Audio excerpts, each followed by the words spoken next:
প্রতীক ঝিনুক যা খুশি নিক, মমতা বন্দ্যোপাধ্যায়ের মুখটাই সবচেয়ে বড় প্রতীক। সেটা বাংলা তথা সারা ভারতবর্ষের মানুষ জানে যে তৃণমূল বলতে মানুষ কাকে বোঝে, কাকে চেনে, সেটা হচ্ছে মমতা বন্দ্যোপাধ্যায় এবং আজকে আমাদের নেতা অভিষেক বন্দ্যোপাধ্যায়। এছাড়া এর বাইরে কেউ নেই। আর আছে আমাদের মতো অজস্র কর্মী, যারা সব সময় ছিল, আছে, আগামী দিনেও থাকবে।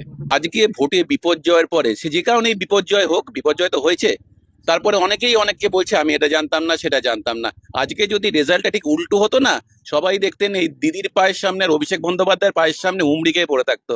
আজকে যত বড় বড় কথা যারা বলছে, এত বিদ্রোহ, এত বিপ্লব, তখন তাদের খুঁজে পেতেন না। আজকে এদের যে ধান্দাবাজি, এরা এক একটা গদ্দার, সেটা বাংলার মানুষ চোখে মানে পরিষ্কার ভাবে দেখতে পাচ্ছে গদ্দারের মুখ।